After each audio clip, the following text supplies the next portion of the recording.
Je suis détective privé, spécialisé dans les mystères historiques.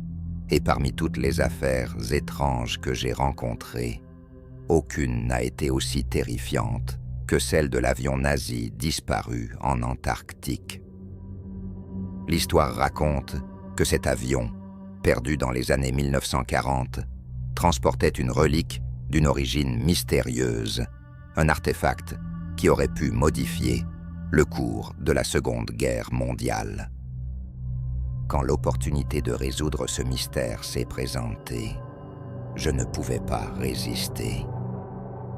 Nous étions en 2022, et après des mois de préparation méticuleuse, une équipe d'explorateurs et moi-même avons été envoyés pour retrouver cet avion disparu.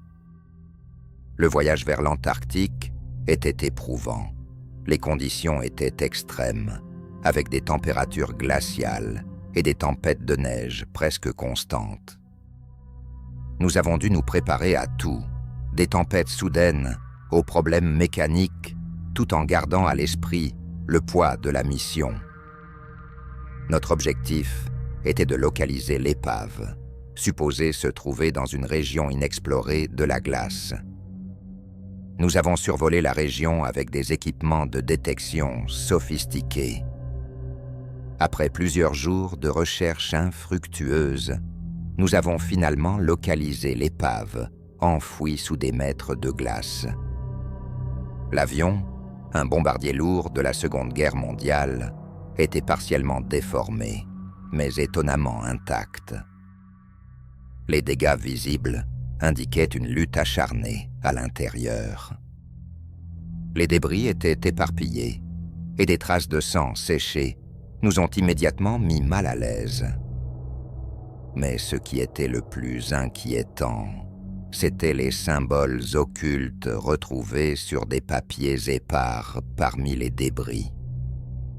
Une partie de l'épave semblait avoir été soigneusement cachée sous la glace, comme si quelque chose ou quelqu'un avait tenté de protéger le secret. En fouillant l'intérieur de l'épave, nous avons trouvé une pièce secrète scellée par des débris. L'atmosphère devenait de plus en plus oppressante alors que nous pénétrions dans cette section cachée. Là, parmi les décombres, une boîte ornée de symboles étranges attirait notre attention. Lorsque nous avons ouvert la boîte, nous avons découvert une relique en métal, luisante d'une lueur étrange. C'était un artefact d'origine inconnue, mais il semblait dégager une aura inquiétante. La température dans l'épave a soudainement chuté, et une brume glaciale a commencé à se former autour de nous. Dès le moment où la relique est entrée en contact avec l'air, le comportement de l'équipe a commencé à se modifier de manière inquiétante. Ils devenaient nerveux. Leurs expressions faciales se déformaient et des murmures incompréhensibles remplissaient l'air. Des hallucinations ont commencé à se manifester. Des ombres mouvantes, des visages déformés par la peur et des bruits étranges résonnaient à travers l'épave. Le sentiment d'oppression était presque palpable. Une nuit, alors que nous tentions de dormir dans le froid extrême, j'ai été réveillé par des cris étouffés et des bruits de pas légers. En me rendant sur les lieux, j'ai vu une silhouette fantomatique flottant au-dessus de la relique. Cette entité avait un visage déformé par la douleur et la rage, et ses yeux brillaient d'une lueur maléfique. La brume glaciale autour d'elle semblait s'intensifier, et des murmures incompréhensibles remplissaient l'air. Mon cœur battait la chamade alors que j'essayais de comprendre ce que je voyais. La brume se densifiait, et les créatures déformées par la peur semblaient sortir de la brume. Les cris des membres de l'équipe étaient maintenant mêlés à des voix fantomatiques, et la terreur semblait se multiplier. une entité invisible semblait se nourrir de notre peur. J'ai tenté de rassembler mes forces et de trouver un moyen de fuir. En même temps, les membres de l'équipe étaient pris au piège, certains devenant hystériques, d'autres paralysés par la terreur.